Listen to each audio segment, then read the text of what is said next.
হরে কৃষ্ণ ভক্তবৃন্দ, মোহিনী মাধব চ্যানেলে আপনাদের সকলকে স্বাগত।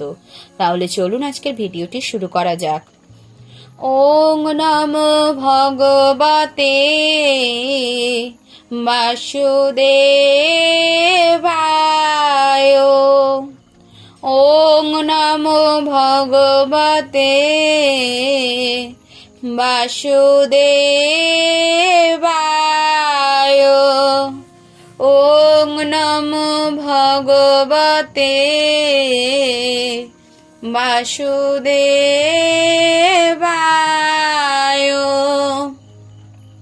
শ্রীমদ্ ভগবদ গীতা দ্বিতীয় অধ্যায় সাংখ্যযোগ, শ্লোক নম্বর 17।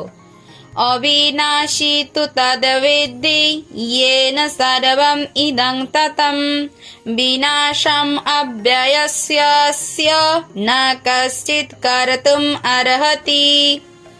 অবিনাশী অর্থাৎ বিনাশ রহিত, তু কিন্তু, তৎ তা, বিদ্ধি জানবে, যেন যার দ্বারা, সর্বম সমগ্র দেহ, ইদম এই, ততম ব্যাপ্ত, বিনাশম অর্থাৎ বিনাশ, অব্যয়স্য অর্থাৎ অক্ষয়ের, অস্য এই, ন কশ্চিৎ কেউ নয়, কর্তুম করতে, অর্হতি সমর্থ অর্থাৎ যা সমগ্র দেহে পরিব্যাপ্ত হয়ে রয়েছে তাকে তুমি অবিনাশী বলে জানবে।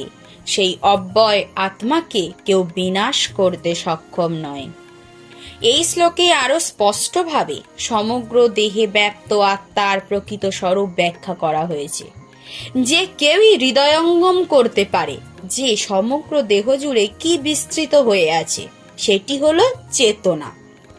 প্রত্যেকেই তার দেহের সুখ ও বেদনা সম্বন্ধে আংশিকভাবে বা সামগ্রিকভাবে সচেতন।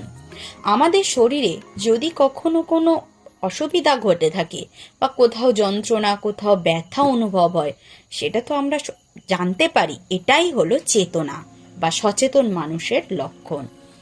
চেতনার এই বিস্তার প্রত্যেকের নিজের দেহের মধ্যেই সীমাবদ্ধ। একজনের দেহের সুখ দুঃখের অনুভূতি অন্য আরেকজনের কাছে অজ্ঞাত। তাই ভিন্ন ভিন্ন দেহ, বিভিন্ন স্বতন্ত্র আত্মার মূর্ত রূপ এবং স্বতন্ত্র চেতনার মাধ্যমে আত্মার উপস্থিতির লক্ষণ দৃষ্ট হয়। এই আত্মার আয়তন কেশাগ্রের 10,000 ভাগের 1 ভাগের সমান বলে বর্ণনা করা হয়েছে। শ্বেতাশ্বেতর উপনিষদে প্রতিপন্ন করা হয়েছে যে বালাগ্রসত ভাগস্য শতধা কল্পিতস্য চ ভাগজীবঃ সবিজ্ঞেয়ঃ সচানন্ত্যয় কল্পতে। কেশাগ্রকে 100 ভাগে ভাগ করে তার একটি ভাগকে আবার 100 ভাগে ভাগ করলে যে আয়তন হয়, আত্মার আয়তনও ততখানি।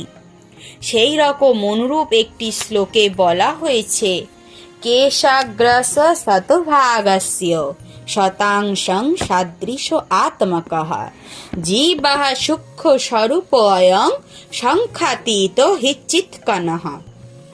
অসংখ্য যে চিৎকণা রয়েছে তার আয়তন কেশাগ্রের 10,000 ভাগের 1 ভাগের সমান।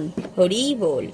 সুতরাং স্বতন্ত্র জীবাত্মা একটি চিৎকণা, যার আয়তন পরমাণুর থেকেও অনেক ছোট, এবং এই জীবাত্মা বা চিৎকণা সংখ্যাতীত। এই অতি সূক্ষ্ম চিৎকণাগুলি জড়দেহের মূল তত্ত্ব। কোনো ওষুধের প্রভাব যেমন দেহের সর্বত্র ছড়িয়ে পড়ে, এই চিৎকণা বা স্ফুল্লিঙ্গের প্রভাবও তেমনি সারা দেহ জুড়ে বিস্তৃত থাকে। আত্মার এই প্রবাহ চেতনারূপে সমগ্র দেহে অনুভূত হয় এবং সেটি আত্মার উপস্থিতির প্রমাণ। যে কোনো সাধারণ মানুষও বুঝতে পারে যে জড়দেহে চেতনা না থাকলে তা মৃত দেহে পরিণত হয় এবং কোনো রকম জড় প্রচেষ্টার দ্বারাই আর সেই দেহে চেতনা ফিরিয়ে আনা যায় না। তাই চেতনার উদ্ভব জড় পদার্থের সংমিশ্রণের ফলে হয় না, তা হয় কিসের থেকে? আত্মা বিস্তার থেকে আত্মার পারমাণবিক পরিমাপ সম্বন্ধে মুন্ডক উপনিষদে আরো বলা হয়েছে, এষ অপুরাণাত্মা চেতসা বেদিতব্য यस्मिन् प्राणः पञ्चधा संविवेश प्राणैश्चित्यं सर्वमतं प्रजानं यस्मिन् विशुद्धे विभवत्येष आत्मा। আত্মা আয়তনে পরমাণু সদৃশ এবং শুদ্ধ বুদ্ধিমত্তার দ্বারা তাকে অনুভব করা যায়। পরমাণু সদৃশ এই আত্মা পঞ্চবিধ বায়ুতে অর্থাৎ প্রাণ, অপান, সমান, ব্যান ও উদান ভাসমান থেকে হৃদয়ে অবস্থান করে এবং দেহের সমগ্র দেহে তার প্রভাব বিস্তার করে। আত্মা যখন এই পঞ্চবিধ জড়বায়ুর কলুষিত প্রভাব থেকে পবিত্র হয়, তখন তার অপ্রাকৃত প্রভাবের প্রকাশ হয়।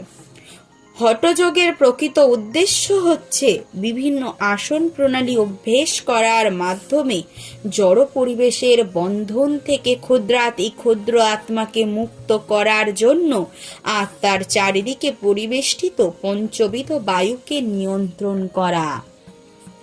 কোন রকম জড়জাগতিক উদ্দেশ্য সাধন করার জন্য নয়। সুতরাং সমস্ত বৈদিক শাস্ত্রেই পরমাণু সদৃশ জীবাত্মার অস্তিত্ব স্বীকার করা হয়েছে। সুস্থ বুদ্ধিমত্তা সম্পন্ন যে কোনো মানুষই উপলব্ধি করতে পারে যে আত্মা পরমাণু সদৃশ চিৎকণা। কেবল অপ্রকৃতিস্থ মানুষেরাই জীবাত্মাকে সর্বব্যাপ্ত বিষ্ণু তত্ত্ব বলে মনে করেন।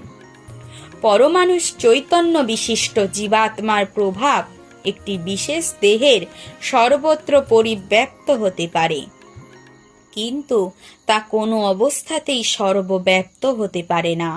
মুন্ডক উপনিষদে বলা হয়েছে, প্রতিটি জীবের হৃদয়ে জীবাত্মা বর্তমান থাকে এবং এই আত্মার পরিমাপ এত সূক্ষ্ম যে তা জড় বিজ্ঞানীদের চিন্তা শক্তির অতীত। আর তাই তাদের মধ্যে কেউ কেউ মূঢ়তাবশত আত্মার অস্তিত্বকে অস্বীকার করে। স্বতন্ত্র পরমাণু সদৃশ আত্মা অবশ্যই পরমাত্মার সঙ্গে হৃদয়ে অবস্থান করে এবং তাই জীবদের সমস্ত কার্যকলাপ দেহের এই অংশ থেকেই সঞ্চালিত হয়। যে সমস্ত রক্তকণিকা ফুসফুস থেকে অক্সিজেন বহন করে, তারা তাদের শক্তি আরোহণ করে আত্মা থেকে। আত্মা যখন জড় দেহ ত্যাগ করে চলে যায়, তখন রক্ত সঞ্চালন, শ্বাস প্রশ্বাস আদি দেহের সমস্ত ক্রিয়াগুলি বন্ধ হয়ে যায়। চিকিৎসা বিজ্ঞান লোহিত রক্তকণিকার এই গুরুত্ব স্বীকার করে থাকে, কিন্তু সমস্ত শক্তির উৎস যে আত্মা তা বুঝতে পারে না। তবে চিকিৎসা বিজ্ঞান স্বীকার করে যে হৃদয়ই হচ্ছে দেহের সমস্ত শক্তির কেন্দ্রস্থল। আর এই হৃদয়ে কার বাস? পরমাত্মা ভগবান শ্রীকৃষ্ণের বাস। হরি বল। আত্মার এই পারমাণবিক চিৎকণাগুলিকে সূর্য কিরণের অণুর সঙ্গে তুলনা করা হয়ে থাকে। সূর্য কিরণের মধ্যে অসংখ্য প্রভাময় অণু আছে, সেই রকম পরমেশ্বর ভগবানের থেকে বিচ্ছুরিত চিৎকণাগুলি পরমেশ্বরের জ্যোতির পারমাণবিক কণাস্বরূপ, যাকে বলা হয় প্রভা অর্থাৎ উৎকৃষ্ট শক্তি। সুতরাং বৈদিক তত্ত্ববিজ্ঞান কিংবা আধুনিক বিজ্ঞান কেউই দেহের মধ্যে আত্মার অস্তিত্ব অস্বীকার করতে পারে না এবং আত্মা সম্পর্কিত বৈজ্ঞানিক তথ্য পরমেশ্বর ভগবান স্বয়ং ভগবদ গীতায় সুস্পষ্টভাবে বর্ণনা করেছেন। ওম সর্বে ভবন্তু সুখিনা সর্বে সন্তু নিরাময়া সর্বে ভদ্রাণি পশ্যন্তু কশ্চিৎ দুঃখমাপ্নুয়াত। ওম শান্তি ওম শান্তি ওম শান্তি। হরে কৃষ্ণ কৃষ্ণ কৃষ্ণ হরে হরে, হরে রাম রাম রাম হরে হরে। হরে কৃষ্ণ ভক্তবৃন্দ।